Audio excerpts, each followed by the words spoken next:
internet. Okay. We'll do it live. Okay. We'll do it live. It. Do it live. I'll write it and we'll do it live.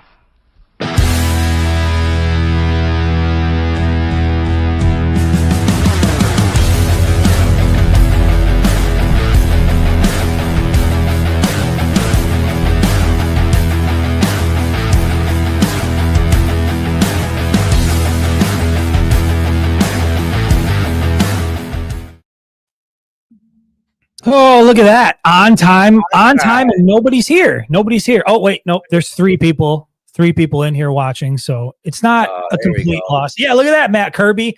We saw your little comment there at the end of the show, see you at 6:07. Nope, here we are, 6 o'clock, right on time, as usual. As usual. Let's be honest, for the first time ever. Okay. I look at it. So here's how this show is going to go. If you're in the comments right now, if you've got a question or a topic that you want us to tackle, again, this is a fan-led show. So this show is going to go a number of ways. You guys can either ask questions and give us topics, or Jared and I can sit here for half an hour talking about our wardrobe, talking about how our day went. I mean, this podcast can go any number, but I see a couple of questions already coming in. So Jared, I think we're going to be okay. First things first. Geez, let me clear my throat. A couple of things I got to ask you. Number one, we've got Halloween coming up tomorrow. Jared, are you dressing up, and do you plan on trick-or-treating? No to the dressing up. And yeah, I will be going around knocking on doors. I'm only 43, dude. You can trick-or-treat till you're at least 50. So yeah, I will be trick-or-treating. So you're just going to be just a regular adult guy knocking on doors asking for candy? Correct. Seems a little bit awkward. I have a window. I got a windowless van. I'm gonna drive around the neighborhoods. It seems legit. Those guys usually give out the candy, but I don't know. It's weird. But don't those guys give out the candy? You don't take the candy. You give the candy out in the van. Not that I would know. You're talking about no. I'm not a weirdo. It's just a windowless van on Halloween, driving around getting candy. There's nothing weird about any of this. Nothing weird about it. I will be. Well, listen. The plan was treating. Yes, my little ones. Yeah. Look, this is a whole thing. So the plan was that I was going to dress up and go trick-or-treating. I went and bought a costume at Spirit Halloween, and the plan was for me to be the Green Ranger. That was the plan. I love the Green Ranger. There's something obsessed about Power Rangers. Like, I wanted to be the Green Ranger, but listen, man, that costume is like a little spandexy, and like it's form-fitting, and I'm just not. Look, we're here at the end of October. I've been indulging a little bit, and I'm just not sure my body is ready for form-fitting clothes. So it's a bit of a problem. I don't want to be made fun of. I don't want to be ridiculed out there by all the other kids trick-or-treating. So I'm in a bit of a tight spot here where I just don't feel comfortable in my costume. Spandex at 41 years old, when you're not really taking care of yourself, it's risky business. Yeah, it's not. Yeah, I would. If you're going to wear it, I mean, pictures or nobody believes you. Mika asks, do you like watching those big girls like Chris does? I'm actually off of those shows now. I haven't watched any of those shows in a while. I did, however, I did go to the gym this morning. I am trying to get, you're a gym guy, right, Jared? You go to the gym every day? What were you looking for? I don't know, looking to get, you're going to start going to the gym? Looking to get ripped. I was there today. I've had a gym membership for a while, but I just, you know how it is. You start going and then you stop going. It's like, dude, I don't know how that is, Chris. That's because you're Mr. Consistency, right? You go to the gym every day? Every day, baby. Every single day. Yeah. I'm coming off of about 3 weeks of not going. So today I sat out in the parking lot of a Planet Fitness over in Ipsy and was just staring at the sign. And I was like, damn it. Just feel fat and sloppy and slow and sluggish. And it's overcast and it's cold out. And it's just going in and running. I did. I went in and I ran. I ran for about, I don't know, 32 minutes before I felt like my heart was going to give out. But I got to get into that costume tomorrow. So I got to lose 20 pounds by tomorrow night. And I'm trying to figure out everything I can do to make that happen.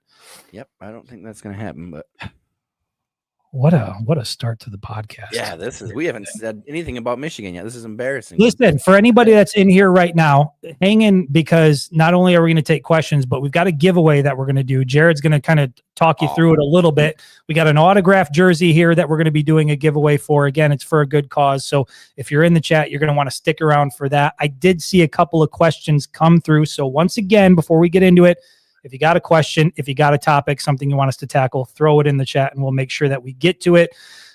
First things first, good to see you, Micah Johnson, Matt Kirby, Lydia Goldman, good to see you. Tyler, good to see you. Tony Petrosky from the Facebook page, he says, hey, Chris, inquiring minds want to know what's up with Rosie. And I guess if you're new to the podcast or you haven't been following for a while, Rosie, of course, was a 30-foot RV. It was either 30 or 40 feet. I can't remember how long it was. I think it was 30 feet. Fully wrapped RV that we had for tailgates there for a couple of years.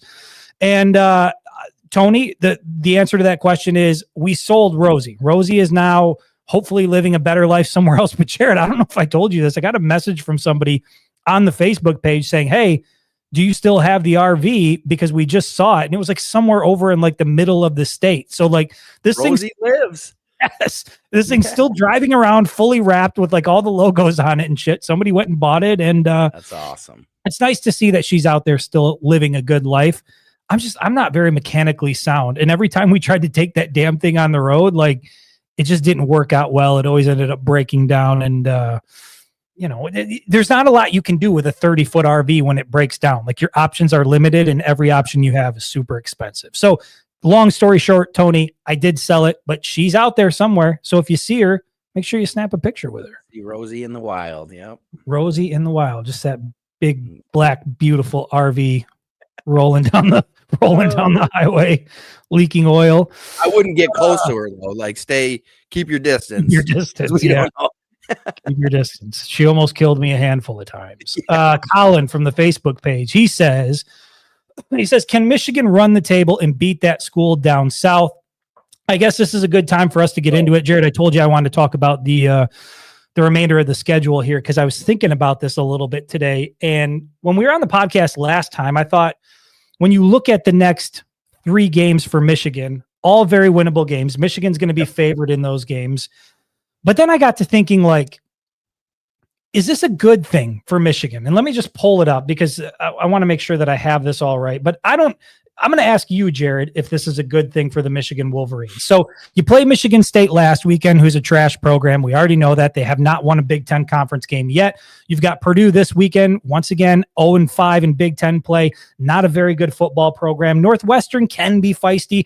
Maryland, you kind of, they got Malik Washington. They have some weapons. It is on the road. So you got to, it's the week before Ohio State. Maybe there's a little bit of concern about Maryland, but I do that every year. I feel like I look at Maryland, I'm like, I don't know. Maryland could be a little bit tricky. Maryland could be dicey. And then Michigan always goes and handles its business. So I guess going along with Colin's question, A, do you think Michigan can run the table and beat Ohio State? But even beyond that, Jared, when you look at the schedule, counting Michigan State, so you look at this 4-game stretch at Michigan State, Purdue, at Northwestern, at Maryland, do you wish that it was a little bit tougher? Do you wish that Michigan had some games here in the latter part of the schedule where they were actually going to be tested by legitimate competition? Because really, when you look at it, this season's about 3 games. It's about Oklahoma, it's about USC, and now it's going to be about Ohio State. And everything in there is just filler. So how do you feel about that? Do you wish there was another big game here in the latter part in addition to Ohio State? Man, all season and even leading into this season, excuse me, that Maryland game has made me nervous. And I don't know why. It's something about, they got a freshman quarterback that can sling the rock that has nothing to lose, right? They're 4-3. They average 250 yards a game through the air. Like that can be a problem for us sometimes. A quarterback that can throw the ball. I think they give up 124 yards on the ground. So we can get them on the ground, but you're on the road. I don't know. I don't know that a tougher game makes us better for Ohio State right now with something that we're going to talk about shortly here, injuries. I don't hate that these games you can rest some guys and get some guys healthy for the big one against Ohio State. To me, this question, Colin, is 2 parts. Can Michigan run the table and beat the team down south? They can run the table up to the team down south. I believe that. That's a whole nother, that's a whole segment. We could talk about Michigan and Ohio State. I'm not making any decisions on Michigan, Ohio State. I really want to see Ohio State, Penn State this week. I know Penn State's down, but they still got some pieces. Because I don't think Ohio State's really played anybody tough, have they? Texas, and we found out that Texas is not what we thought they were. They haven't played, and they beat that team by a touchdown, right? 21-14. And Archie Manning couldn't hit the bar. He couldn't hit anything. I mean, that was a horrible game for him, and they won by a touchdown. So who's Ohio State played? So. Yeah, look, and I agree. I think to answer the question, Colin, yes, I think Michigan can run the table and Michigan can beat Ohio State because we've seen it happen. And if we learned anything from last year, it's that Michigan can beat Ohio State any Saturday, any year. If you can go into Columbus as a 21-point dog with Davis Warren as your quarterback and basically an offense that's one of the worst in the country, the passing offense was the worst in the country. If you can go into Columbus and you can beat that team in their own building, then sure enough, Michigan has the horses to be able to do it this year.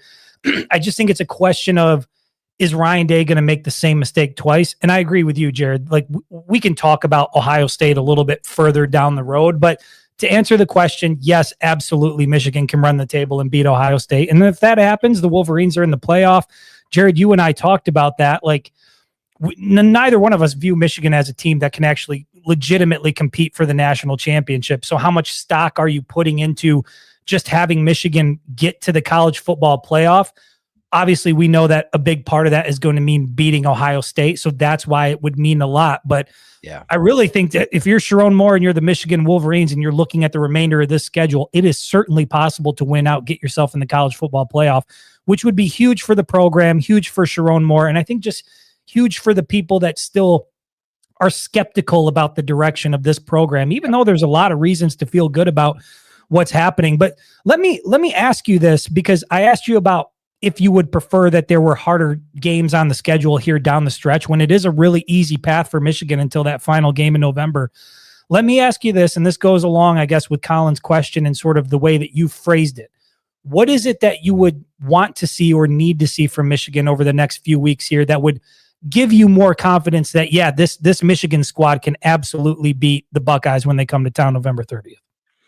Yeah, I mean, I want the tight ends to become part of the game plan again. I want a certain person to be sitting for only resting and not because they're injured and out for the rest of the season. Okay. We all know who that is. And then on the field, again, to me, it goes to that Maryland game. I don't think that any of the other two teams are really explosive. I want to see what they do against Maryland. I want to see, I mean, Malik Washington, like I said, they're averaging 250 through the air. They're averaging 29 points per game. Like, I want to see what they do against, I mean, Maryland's going to come out and air it out. They don't have much to You are worried about Maryland. You are really concerned about this Maryland game. They're on the road. And the worst part is, and I think you alluded to it, when you said it, you said the Maryland game, which is right before Ohio State.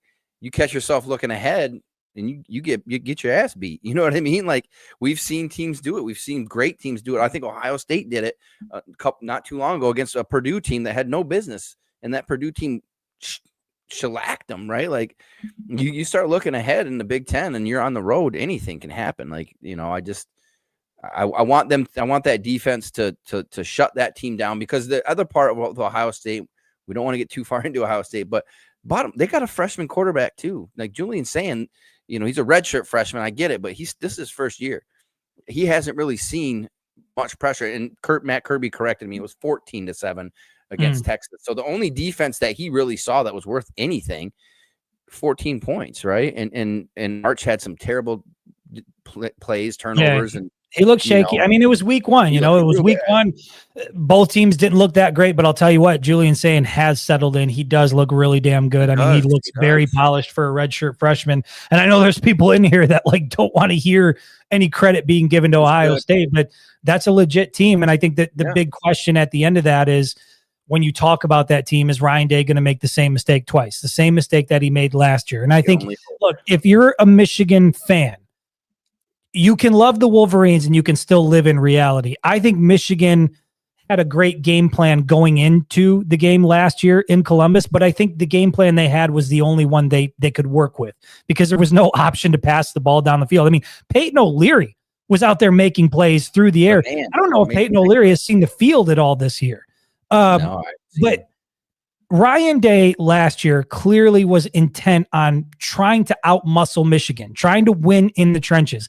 And meanwhile, you got Jeremiah Smith out on one side. You got all these weapons where you can spread the field and you can really put Michigan in a tough spot. And instead, he wanted to play bully ball. And you can't play bully ball against the Wolverines in the trenches. Now you got 2 first-rounders on the defensive line.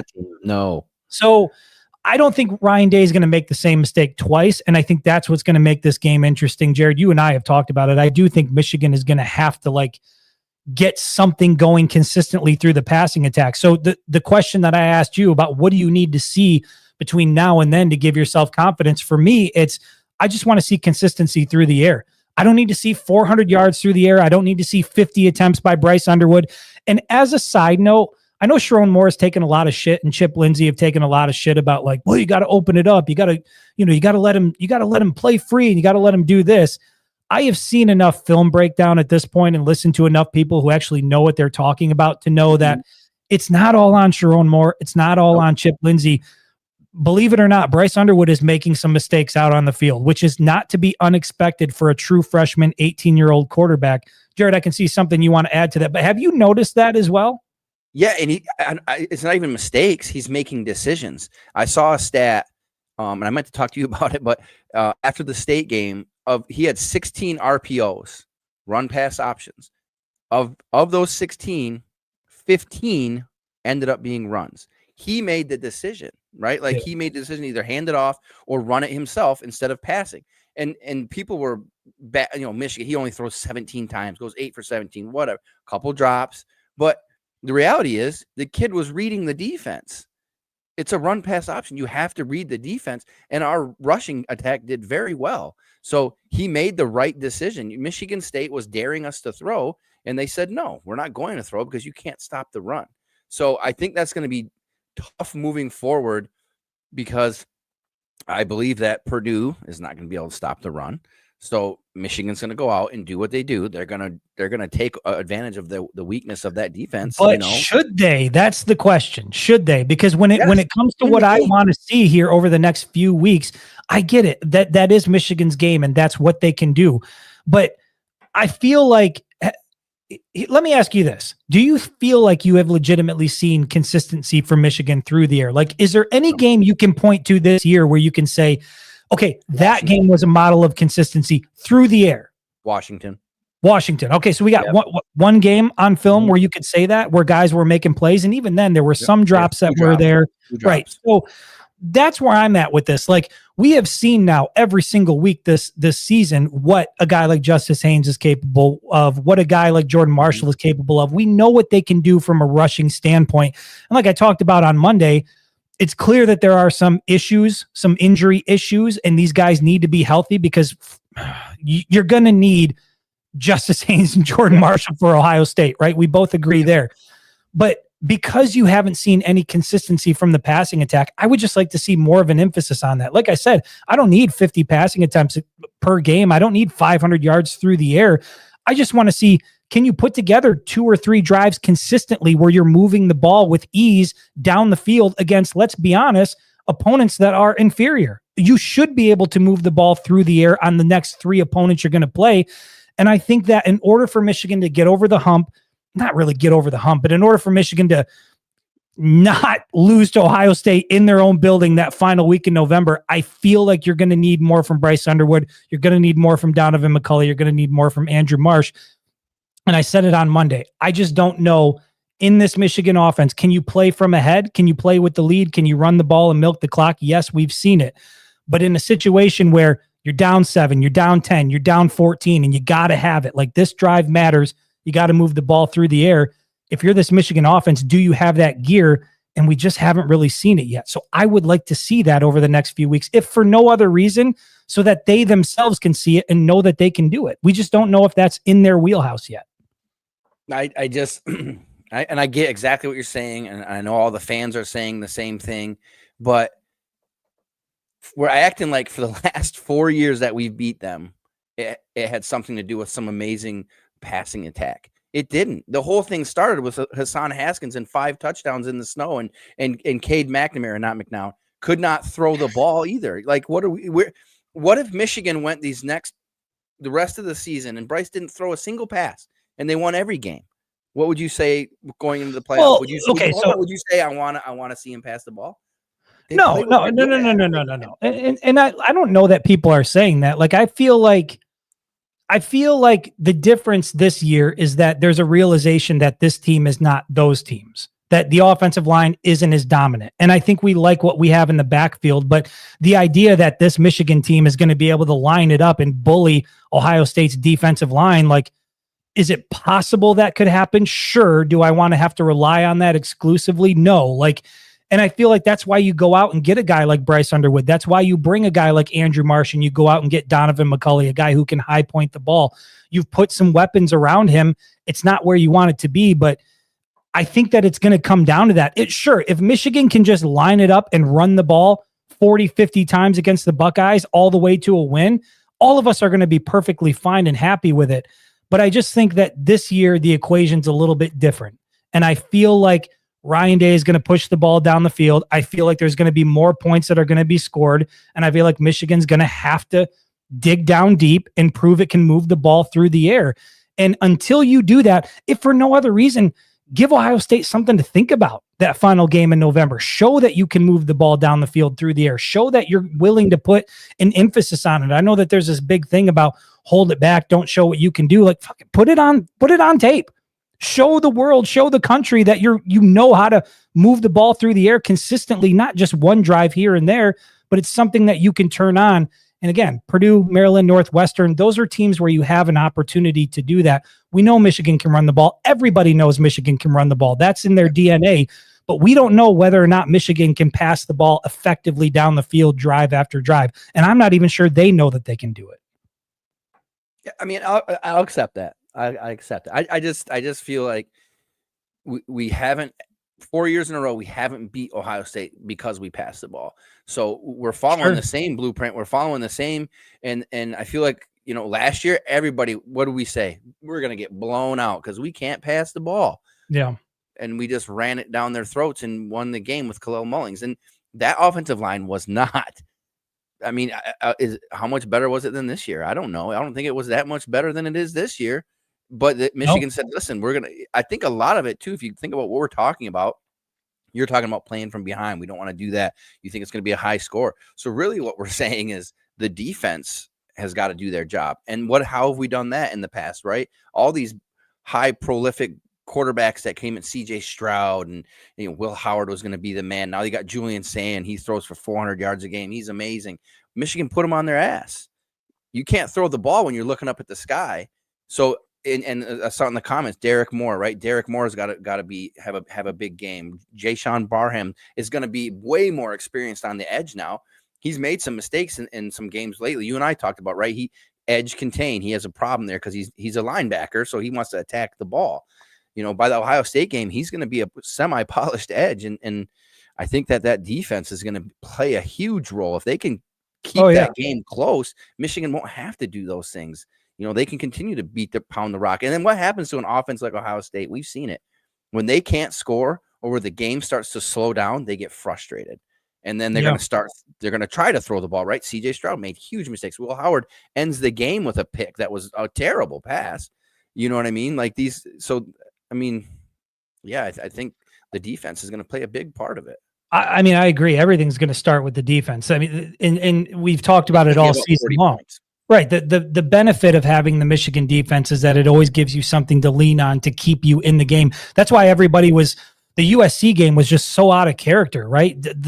Watching this team make defensive mistakes that they typically don't make, even against Oklahoma in week 2. The craziest part about that game is the defense, for the most part, was doing its job. Michigan was still in that game well into the second half. They weren't doing anything offensively. And at some point it was like, okay, I guess they're just not able to move the ball, and that's how this is going to go. That's why that was so frustrating. But defensively, I think they're going to be fine. I think they'll be up for the challenge.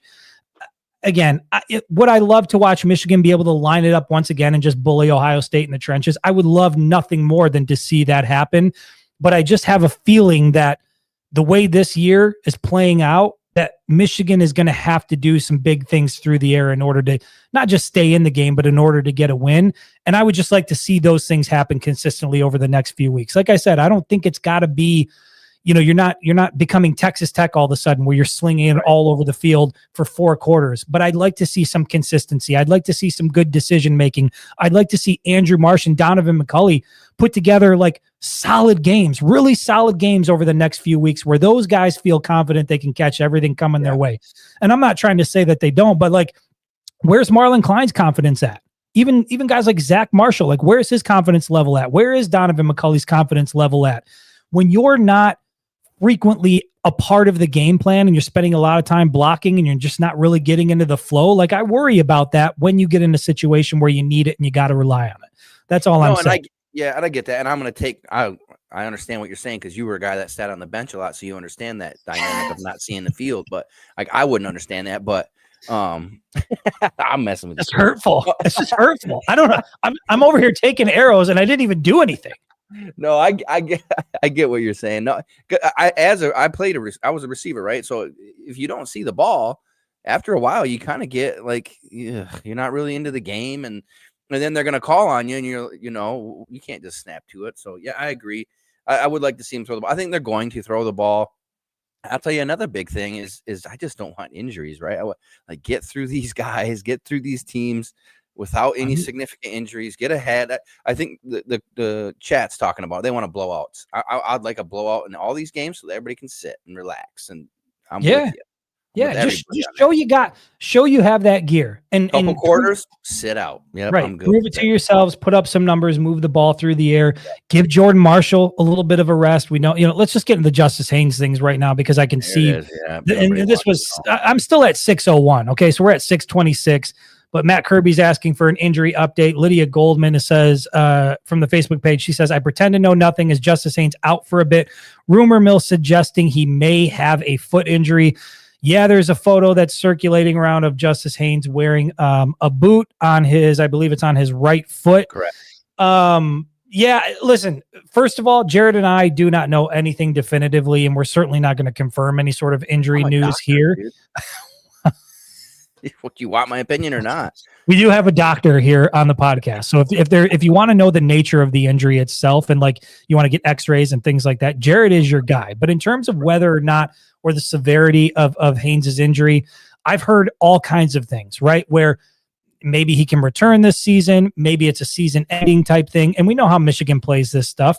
I mean, how long last year did we hear about Rod Moore from Sharon Moore? Like, yeah, we're working to get him back. We think he's going to be back. He's on track to do this. He didn't play the rest of the year. We're not going to get a lot of answers from Michigan, unfortunately, when it comes to this.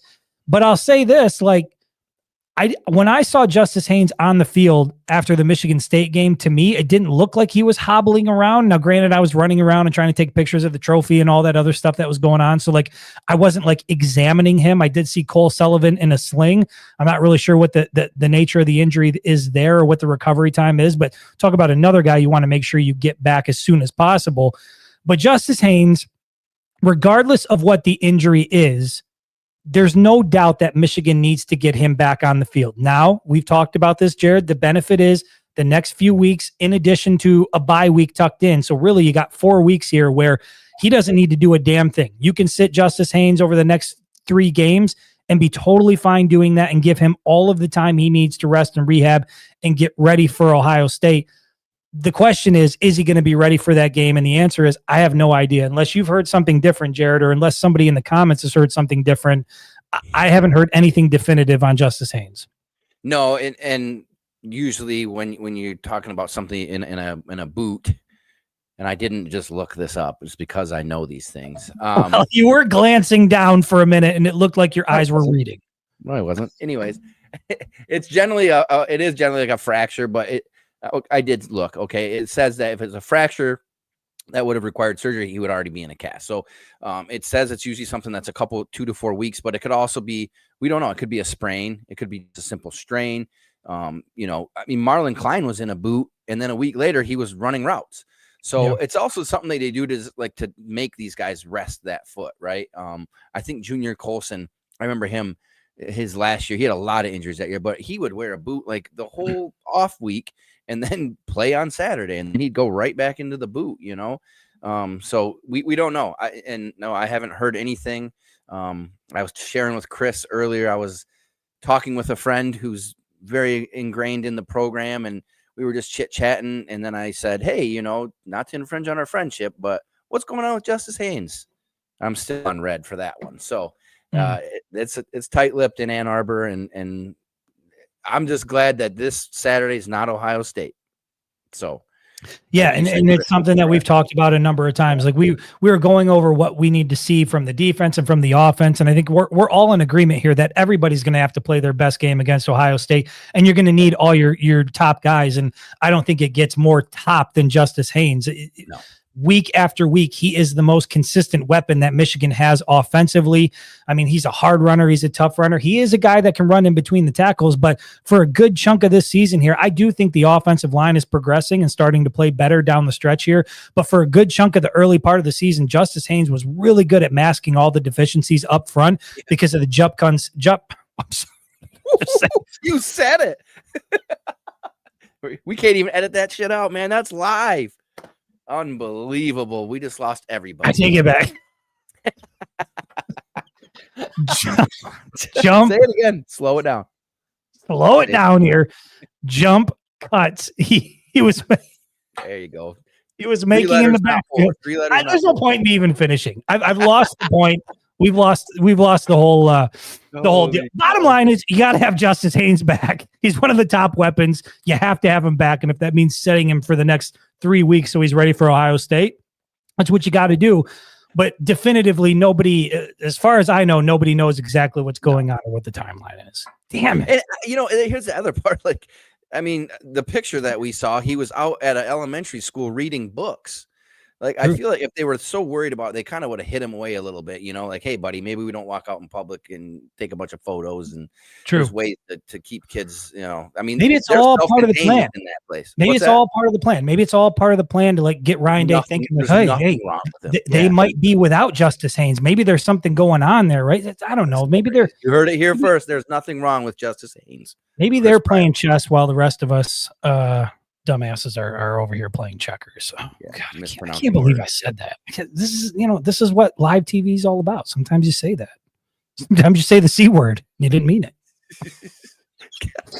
The New Life is suggesting I get on Ozempic. You know, listen, I've been thinking about this Ozempic thing a lot. Not that I'm going to get on it. You know, I'm only about 20 pounds-ish overweight. I feel like it's cheating. No offense to anybody that's been able to transform their lives by using Ozempic, but like I'm there in Planet Fitness on a treadmill, sweating my ass off, doing the dirty work that needs to be done to lose the weight. And you got these people over here that are just like, doing like a 1-a-day shot and like shedding this weight. Like, I just feel like you're cheating the system a little bit, and I don't feel good about it.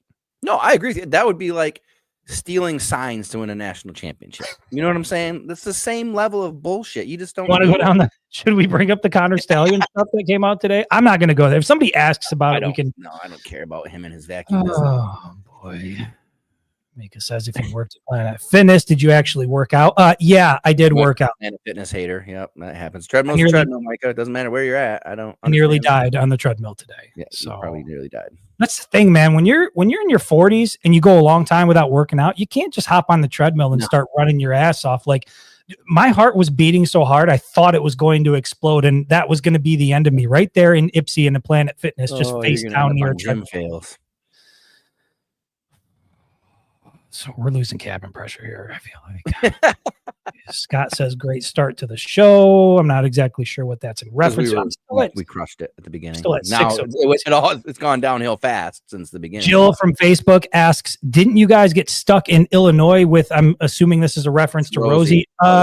Yes, did get stuck in Illinois, broke down on an on-ramp to the highway, and then got, what did we do? We got a police escort from a state trooper in Illinois who gave us a ride to the airport so we could rent a car to drive out to Kinnick so I could shoot the Iowa game. So Yeah, that was it. And then ended up sleeping on the side of the highway for a while when we came back, broke down again going through Chicago. It was a weird time. And, you break down a handful of times in an RV and that'll scar you for life. I'll never own another RV for the rest of my life, ever. Let's see here. New Life says Maryland is a little scary. I agree.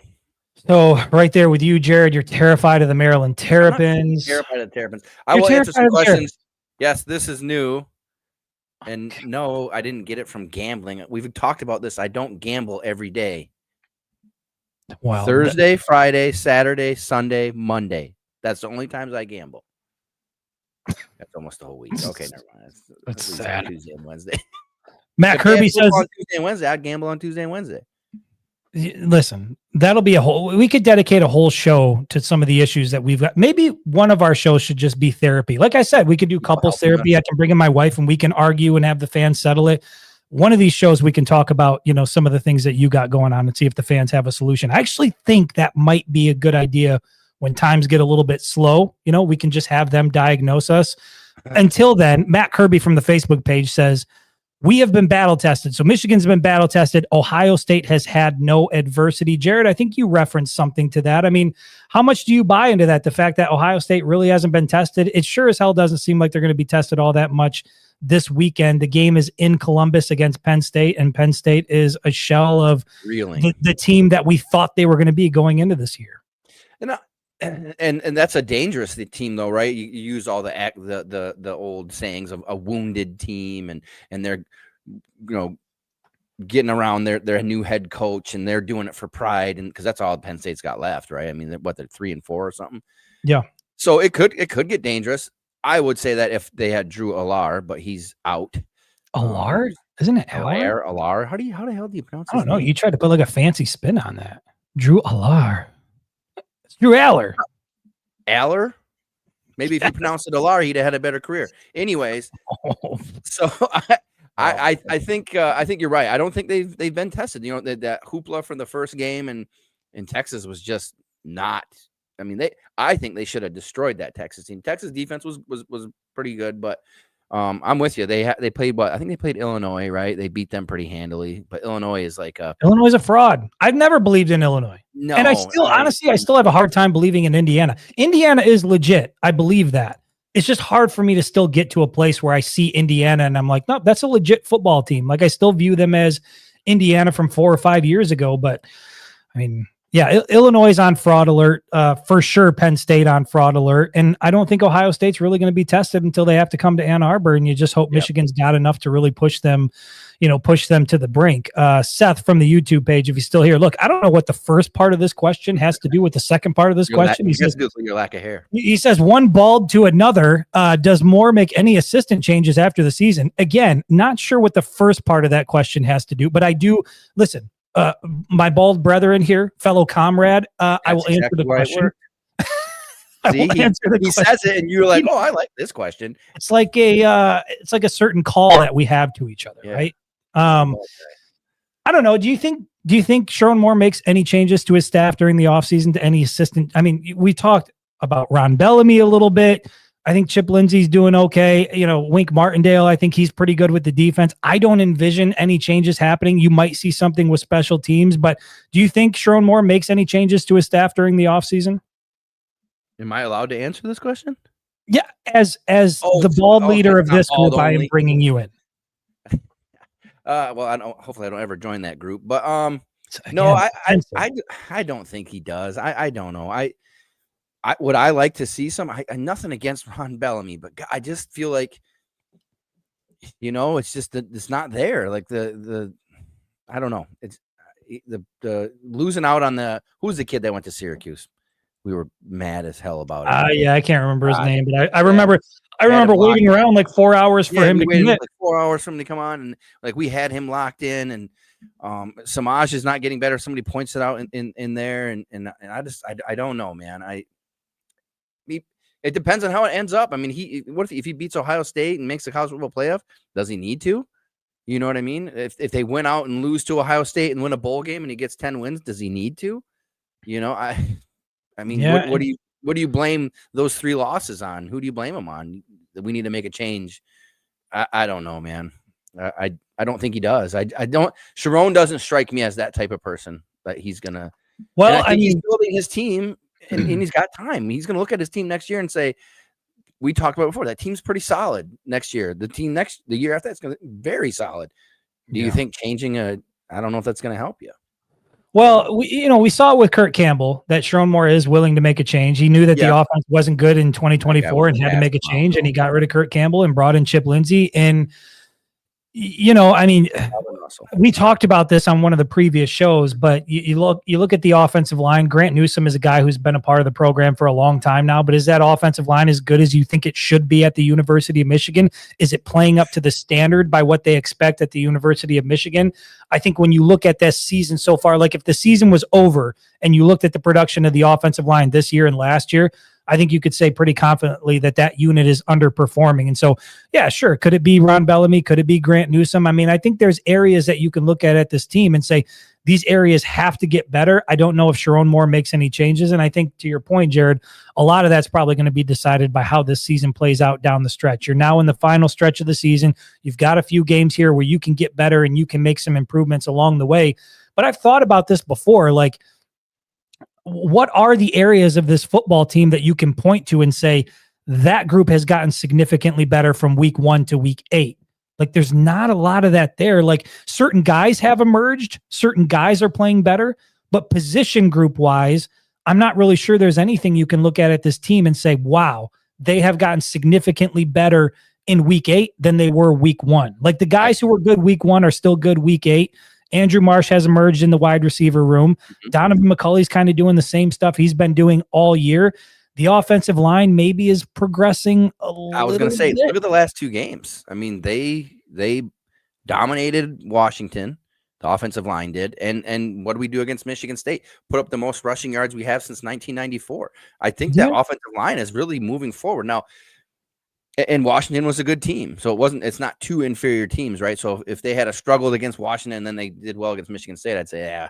But I mean, you a good team and then a rival on the road and you meet graded them. I mean, you know what I mean? Like, well, I think you got 3 freshmen on that team, on the offensive line right now, right? Yeah. 3 freshmen. Yeah. That's impressive. Yeah. That's pretty impressive. What was Washington's halftime? Was it 7-7 at the half or was it 10-7?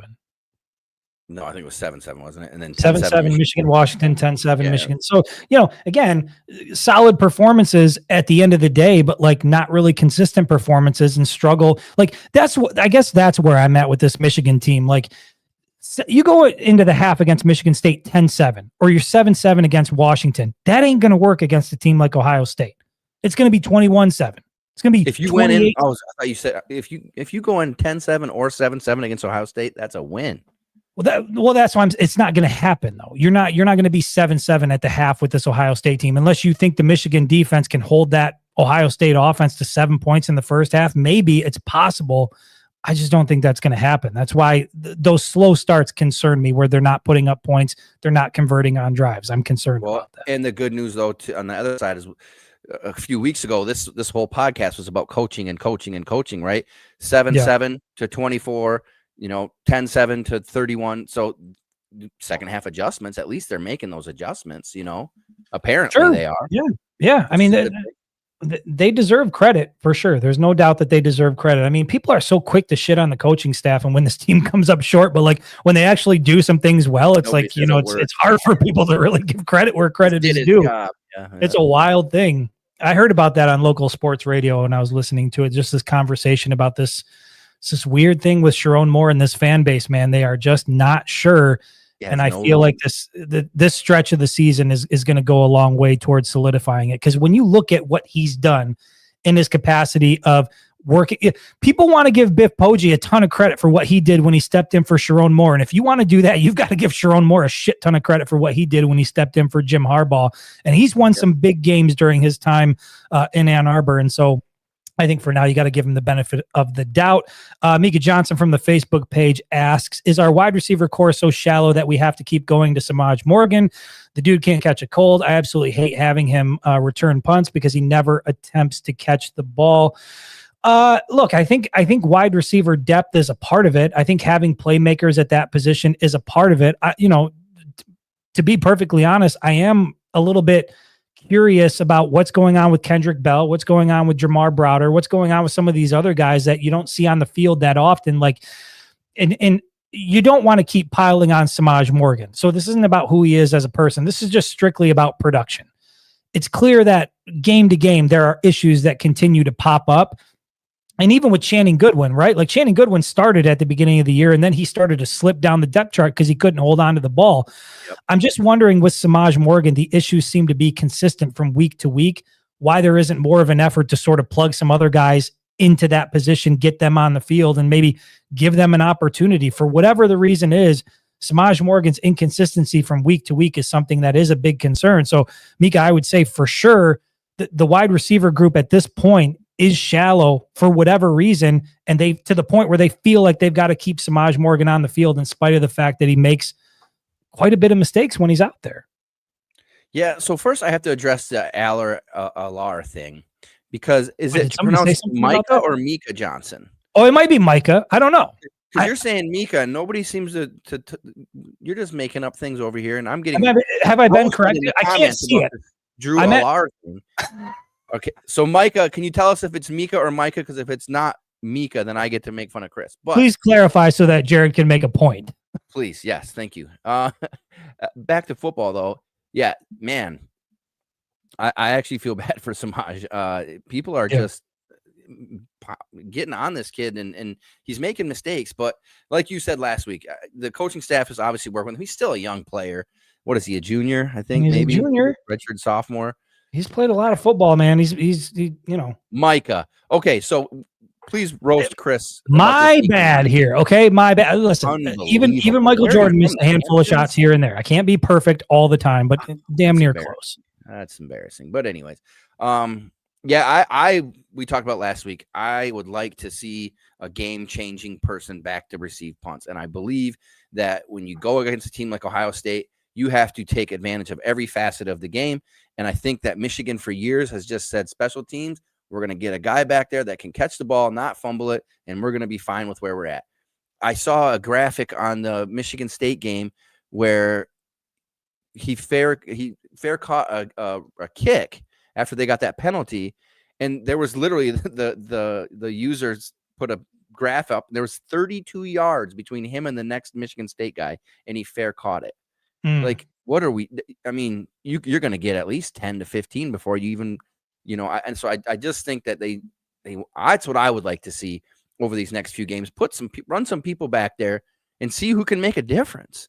You know what I mean? You might have a defensive back that's got wheels that you can put back there. I just think that going into that Ohio State game, you're going to have to take advantage of every part of the game. And if they're just saying special teams is not a big deal to us, you're not going to beat a team like Ohio State, leaving stuff on the table. Yeah, well, not only do you have Thanks to for that question, Micah. I appreciate that. Solid last game too, by the way. It is a great question, Micah. And not only do you have to take advantage of every phase, but you can't make mistakes. You can't make simple mistakes that we see happening from week to week. So, yeah, I mean, that's another thing that you'd like to see happen over the next few weeks. Excuse me, I had to clear my throat. Sharon Moore has talked about how it's always an ongoing battle and that they're always looking at positions. Hopefully some other guys like we've seen with Andrew Marsh will step up in the coming weeks and be ready to go. But yeah, that's certainly a concern, man. You can't drop the ball. You can't be making bad decisions on special teams that put your offense in a situation where now you got to go 97 yards down the field against that Ohio State defense. Like, if you're Michigan, you just can't be in those situations in that game. And you'd like to see them try to address that in the coming weeks. So here's what we're going to do. We're at 48 minutes here. I am late on running this commercial from VFW National Home. I'm going to run this commercial really quick. And then after I do that, Jared's going to pop on here. He's going to talk about a jersey giveaway that we're going to do. It's an autographed jersey. And then after that, I will get to the rest of your questions here. We'll be back in 60 seconds. At the VFW National Home, the mission is to provide unwavering support to military and veteran families facing life's challenges. Because while the military makes great service members, it doesn't always prepare them for life after service. That's where VFW National Home comes in. Since 1925, the VFW National Home has offered families a safe, stable place to rebuild, keeping the family circle intact even when their service member doesn't come home. Today, VFW National Home continues that tradition with programs designed for the unique needs of veteran and military families, such as case management to help set goals for the future, educational, recreational, and enrichment opportunities, along with community resources and counseling, and even free housing and daycare. Through these services, they empower families to heal, grow, and create lasting opportunities for success, all in a positive, safe, and healthy environment. You can learn more about how VFW National Home is helping families reach their full potential at vfwnationalhome.org. That's vfwnationalhome.org. All right, Mr. Jared Johnson, we want to do a jersey giveaway in line with VFW National Home. Jared, take it away. What is it you're trying to give away?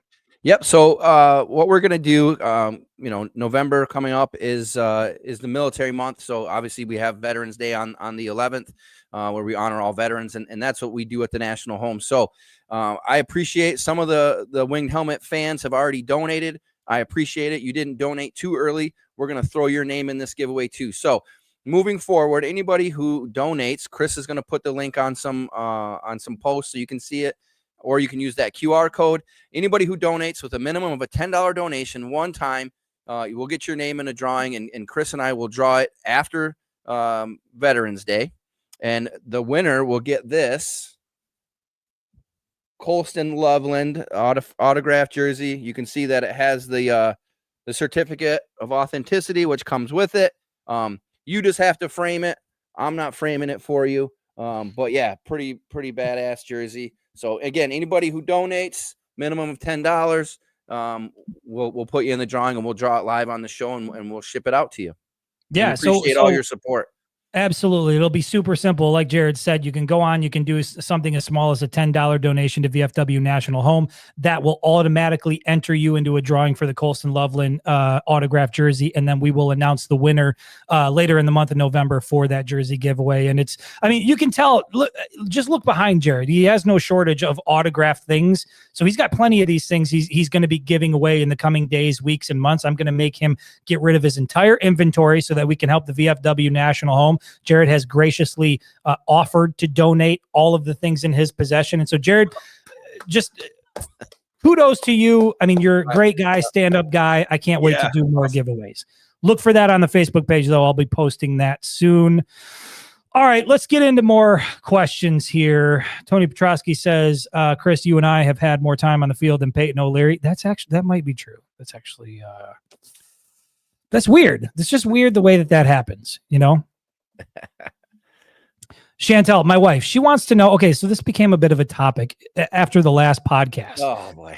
She asks, Jared, is that a handlebar mustache on your face? We had a bit of a debate. I couldn't tell on the last show. No. I thought you had a goatee. I do. Are you just rocking the mustache right now? No, what? God, no. I can't drive around in a windowless van with a mustache. It just looks like mustache over here. Is it just lighter on the bottom? Yeah, unfortunately. So here's the joke, right? So unfortunately, after 24 years in the Army, I was super excited to grow out my goatee. My hair is gray now. So I blame the Army and my 5 daughters. But yeah, so that's gray. So it doesn't stand out as well. So I apologize. Listen, man, you're talking about getting a windowless van and giving out candy. You got a mustache over there. I'm concerned. I'm worried. I'm scared for the children. But thank you at least for clearing that up. Let's see if we have any more questions in here. I see a lot of comments, blah, blah, blah, blah, blah. And I appreciate all the comments. Some love to Derek Moore. Yep, 6.5 sacks, leading the Big Ten. I saw that. He came on, and we talked about him earlier in the year, right? Like we expected big things out of him, and he's kind of turning it up a little bit. All right, how about this one from my daughter? My 7-year-old daughter, Sylvie, she asks, what is your favorite football player? Jared, I'll rephrase that. Who is your favorite football player currently on the team? Who's your guy? And you know what? Take Bryce Underwood out of the equation. You can't use Bryce Underwood. If you had to point to a guy and say, look, that's my guy, who's your top guy on this team? My guy is Ernest Hausmann. And it's not just for what he does between the lines. I don't know if you guys don't know about Ernest Hausmann from Uganda. He's gone back this off season and part of an organization. I think it's 1millionwells.org. So you guys go look at that too. Shameless plug for Ernest, but he's gone back and done a lot of work in communities, putting wells in Uganda and helping people out. So you and I have met him. We hung out with him up in Grayling. Just a humble. I flew on a Black Hawk helicopter with him. You flew on a Black Hawk helicopter with him, but just a humble, quiet kid. I mean, he was around a bunch of younger, high school kids, and they were asking him if he played soccer, which was hilarious. He's standing there, all of 6'3", 225, and this kid's like, "Do you play soccer?" And he was like, "Yep." Just went with it, and just a great guy. And so he's probably my favorite player, not just because of, he's a cerebral player too. I like that. He's a real smart guy, captain of the defense, obviously, but just a good kid off the field too. So, yep, Ernest is my dude. That's a good one. And oddly enough, I'm going along with a guy that's along the same lines, but for different reasons. I'm going Jayshon Barham. There's just something about guys that play angry and violent. And, when you see him down on the field and he's wearing, by the way, Jayshon Barham is a massive human being. If you've ever been next to him, if you've ever seen him in like full pads and helmet, like you don't want to be taking hits from this guy. And he plays so fast and he plays so physical. And if you remember right, there was a chunk of the season where they were talking about Jayshon Barham as if he was like a future first-round draft pick. Like that was the type of hype that he was getting. It seems to have cooled down a little bit. His production's gone down a little bit. I think offenses are sort of game planning for how he is physically off the edge. But at the end of the day, man, you want guys that are physical and nasty on the defensive side of the ball. And Jayshon Barham is there. Jair Hill's got a little bit of that in him too. He's a little scrappy, but I'd go Jayshon Barham. Brandon Hillman's another good one too, right? Just headhunting people. Oh, Brandon Hillman. That's another guy that's easy to like. People. But he misses tackles sometimes too. Like, but look at, you got to take that with guys like that. You got to, sometimes he's going to miss, but like when he connects, it's a big one, Yeah. And he had a couple big plays against Michigan State last week and forced a turnover. Lance from the Facebook page says, if y'all think Ohio State is going to score a bunch, y'all are crazy. Let OSU throw the ball the last 4 years. How did that work out? Jared, that's probably more in line with what you were thinking. Like, you don't seem to be too concerned that Ohio State's going to go crazy on this Michigan defense here. Look, Lance, I think the thing is, I would love to see a continuation of what we've seen in this rivalry over the last 4 years happen in year 5. And maybe it's one of those things where there's still some PTSD, and I think Ohio State is just going to flip this switch, and all of a sudden they're going to start putting up points on Michigan, and Michigan's going to struggle to keep up. That's the vibe I'm getting from this year. I don't see this game playing out the way that the previous 4 games have played out. I think Ryan Day has gone through it enough to where he's determined not to let that happen again. I think he has the offense to do it. I think Michigan has the defense to make life difficult for Julian Sayin and Jeremiah Smith as much as you possibly can. So I'm interested. I think it can happen. I think Michigan's defense can hold Ohio State to, what would you say would be successful for the defense? We're talking 20, 24 points? I think you. I don't think it's going to be less than 20. Yeah, I think you got him get up near 30. It's going to be tough for our offense to put 30 on that Ohio State defense. You know what I mean? I think a 24-21 game would be feasible for Michigan to win, because here's the bottom line: Jeremiah Smith is going to score a touchdown, maybe 2. Like the dude's just all world. He's that good. There's 14 points. There's 14. Just baking 14 points to the Ohio State offense for sure. So we can we can bracket him. We can do whatever, and we've shut him down. Last year he did have the 1 touchdown, but they bracketed him most of the game. I do like going back to your guy Jayshon. I think Jayshon is going to be a big factor in that game. I remember the Oklahoma game. Jayshon sat out that first half. Mateer kind of slowed down a little bit in that second half running, and he was a little bit concerned once he got hit by a 245-pound guy. You know what I mean? It's a little bit different. So I think, to me, Julian Sayin looks like he's about 180 pounds soaking wet. So I think getting some hits on him can affect the game. And so, yeah, but who knows? We don't know. Yeah, we don't know. This one is names. What are we doing? What are we even doing? We're not even listening to us at this point. We're not even qualified to have a podcast at this point. No, this should be illegal. Oh, Rico from the Facebook page, he says, can this team score more than 13 points on a good defense? The passing offense is really bad. That's kind of in line with some of the things I was saying. When you look at Michigan's 2 biggest games, maybe that's a way to look at this, Jared. Michigan's 2 biggest games this year, by far, Oklahoma, at USC. And the result from the offense was the same, just 13 points on the board. And so I think and I know Dominic Zavada struggled, missed some critical kicks that would have put some extra points on the board when you were in scoring position.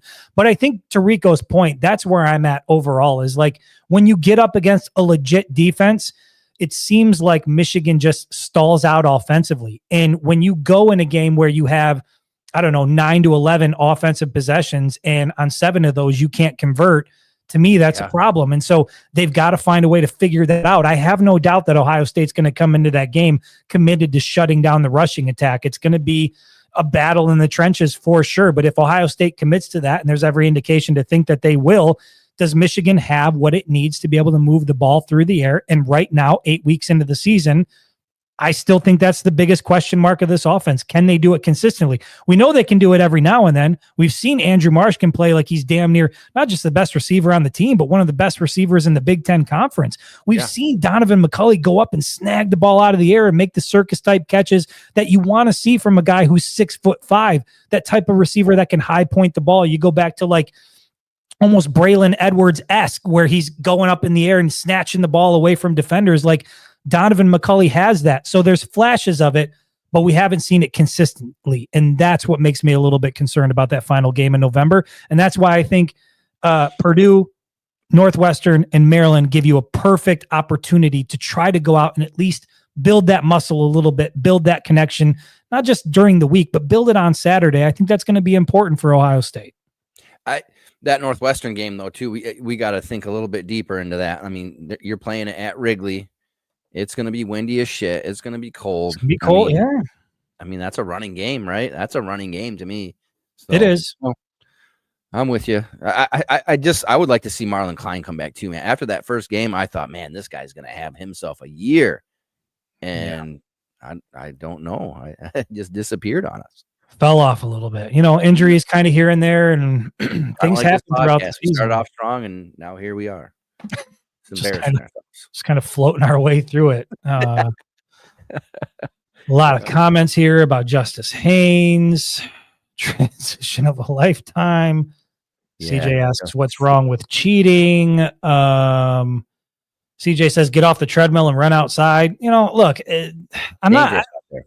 It is dangerous out here. Just told you guys, Rosie's out there somewhere. Can't be just running around on the streets with an RV on the loose. That's not in this part of Ann Arbor. You can't. Nope. This is just it's tricky over here. Chris lives in a pretty sketchy area. I've been there. I live in the hood. I found out. I didn't even know I lived in the hood, and I found out in all the worst ways. Rico, I can't believe you'd ask this question. He says, who's better, Bryce Underwood or Drew Allar?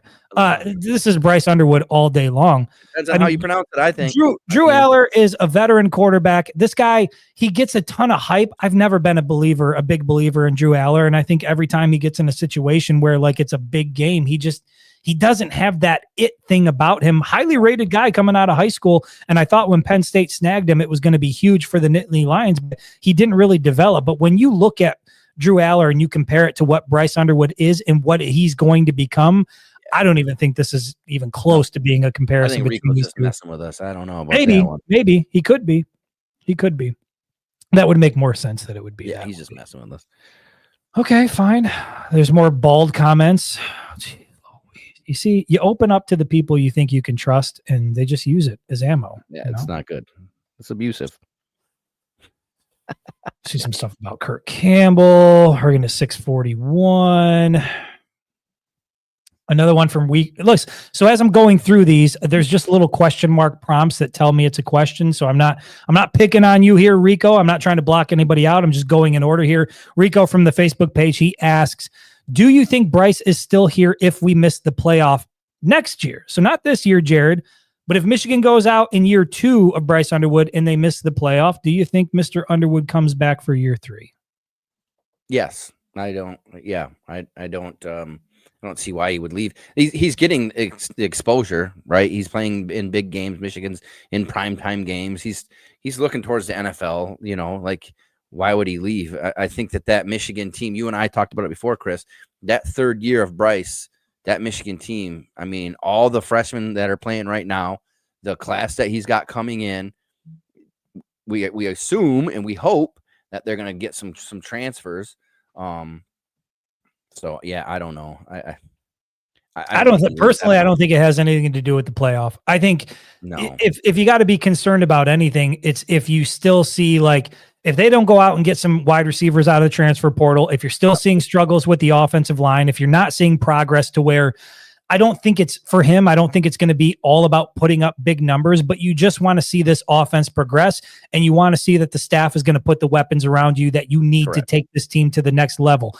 And so as long as Michigan does that, I think even if they don't make the playoff next year, I think Bryce Underwood's going to remain all in. But if you start to see deficiencies continue in the wide receiver room and you see struggles on the offensive line, I get that $12 to $14 million is a lot of money.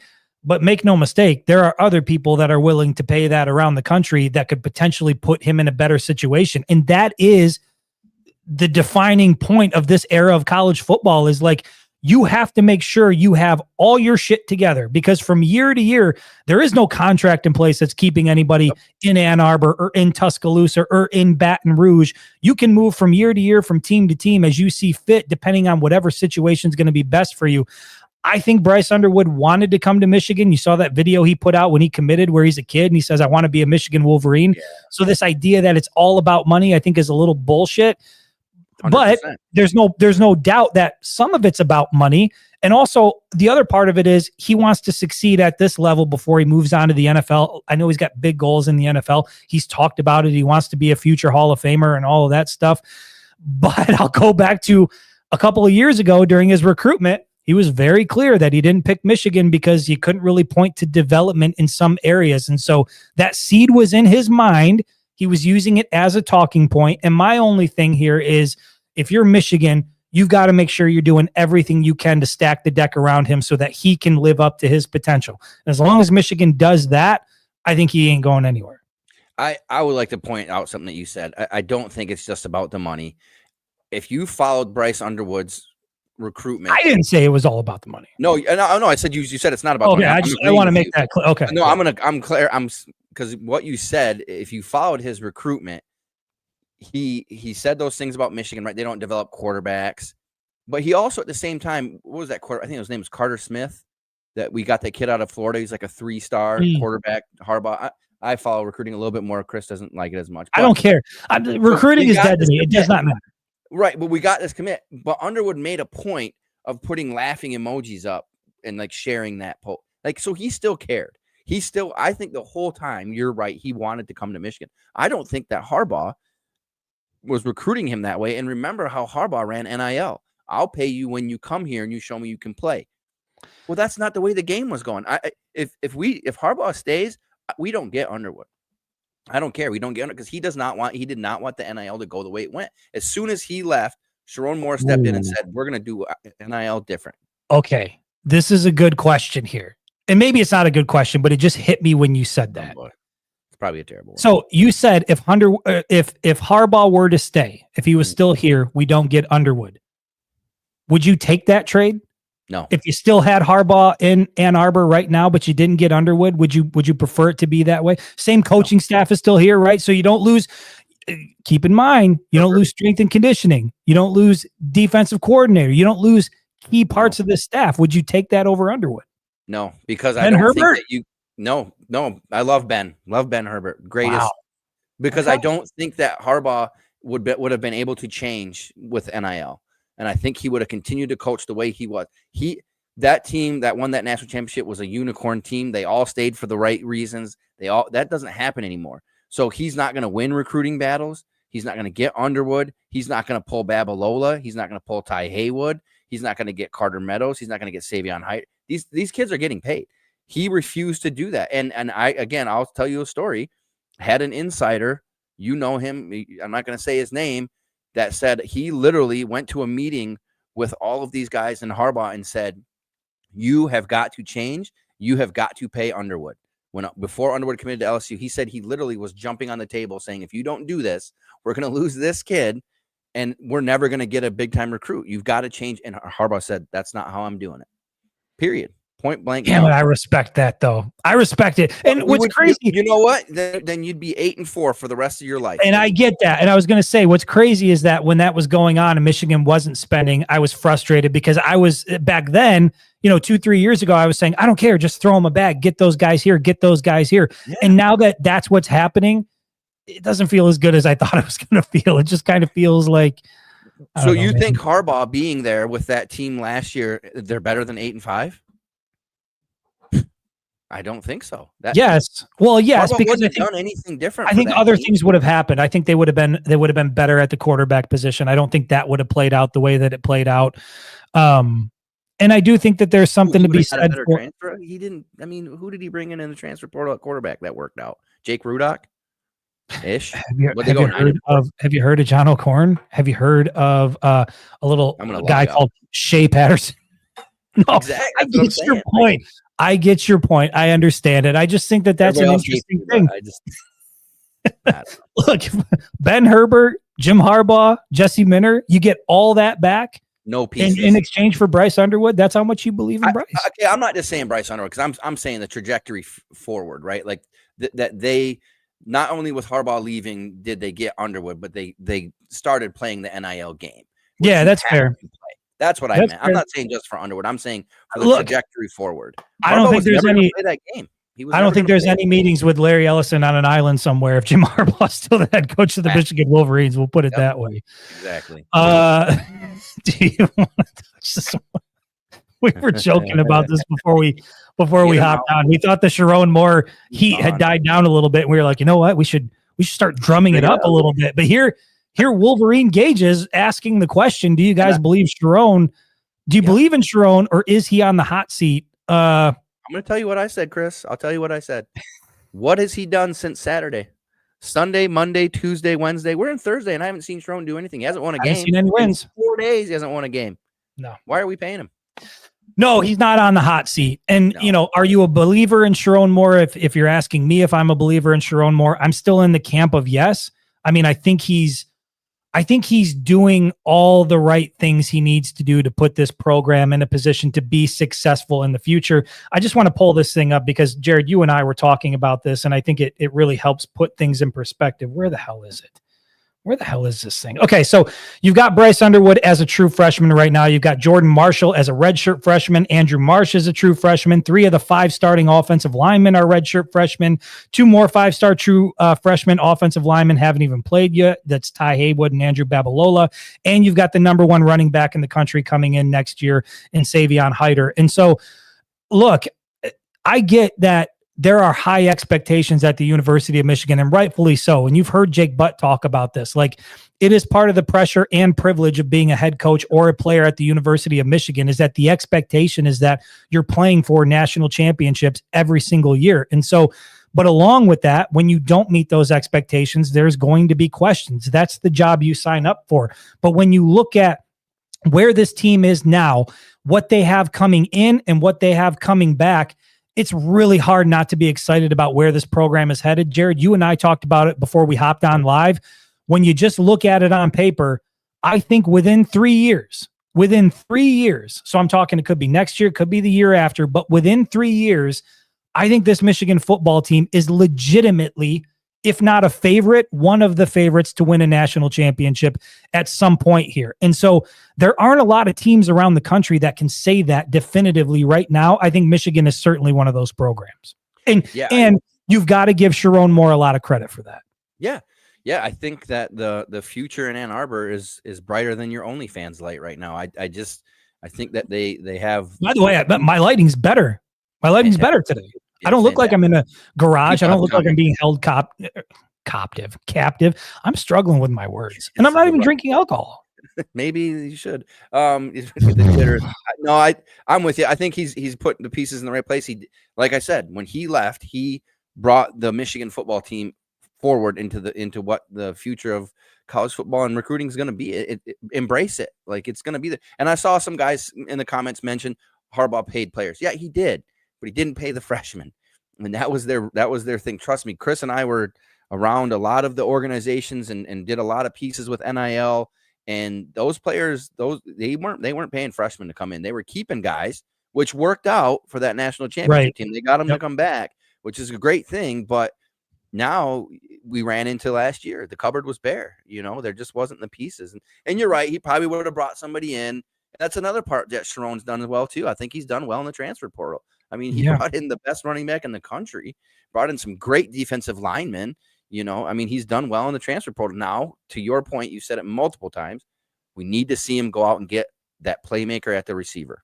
Got to have it. That's what he's got to do. Absolutely have to have it. And the good news is we know that Michigan's willing to pay for it. They're willing to play 100%. That game.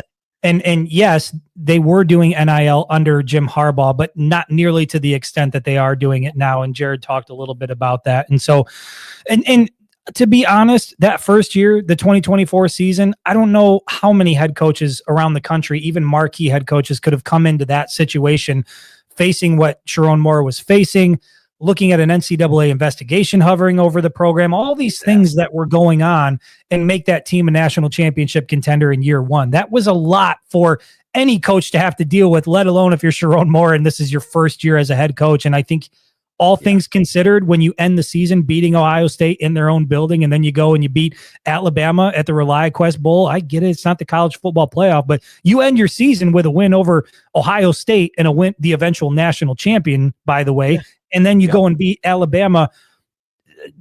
Alabama, who many people said should have been in the playoff, and they were advocating for Alabama to be in the playoff. And then all of a sudden, Michigan went and beat the shit out of them, and it was like, well, two playoff teams. Alabama wasn't that good to begin with. Like, okay, you can't have it both ways. So, I think that we all want to see Michigan win at a high level. We all want to see Michigan competing for a national championship. We all want to see Michigan on primetime TV, in Norman, Oklahoma, knocking off the Sooners, or going out to LA and beating USC. We all want that to happen. But when you step back and you kind of look at what's happening and you look at the evolution of this program and this roster under Sharon Moore, you've got to feel positive about the overall aspect of this team. You might not like some of the things that are happening in the game, and why is this decision being made, and why didn't they do this, and all this other shit. But generally speaking, I'm still in a place where I feel like things are headed in the right direction. So much so that, like I said before, I feel like this team is going to be a legitimate national championship contender within a few years. So credit to Sharon Moore for that. Is he on the hot seat? Absolutely not. But is there a lot of impatience in Ann Arbor? You bet your ass there is, because every time something goes south, it's, we talk about those things. Let's see. Oh, geez, we're at an hour, 16 minutes. Yeah. Good Lord. Let me see here. I'm way behind. I'm 6:48. I thought we were going to be sitting here talking about my wardrobe the entire night. I didn't think we were going to have enough questions. Matt Kirby saying a face for radio. I don't even know who that's in reference to. I'll give you one guess, and it ain't me. It's definitely not me. It must be the guy you're talking to. Is it me, or is this helmet like extra small? Whose helmet are we talking about? I think you're talking about Jayshawn, because he just Jayshawn Barham? Dude, he's so big, he makes the helmet look kind of small sometimes. No, matter of fact, I've always thought the opposite when I see Jayshawn Barham down on the field. His helmet looks massive, and it's because he's got all the dreadlocks, and so I think he has to wear like an extra large helmet. Dude, that helmet is a big helmet. No, for sure it's not extra small. It's a big helmet. If you were to see him up close in his gear, like his shoulder pads are real tiny, like everything's tight, and then you got this massive helmet up there. It's weird that he says that if he's talking about Jayshawn Barham, because on a number of occasions, I saw that question. That's what we were talking about at the time. But yeah, on a number of occasions, I've looked at Jayshawn Barham down there, and I've been like, that's a big effing helmet. It's a big helmet. Bounced off him at post game snaps. He's a beast. Yeah, that must be Jayshawn Barham. Yeah, that's the Jayshawn talk. Oh, who do we hate more? Ryan Day, Matt Patricia.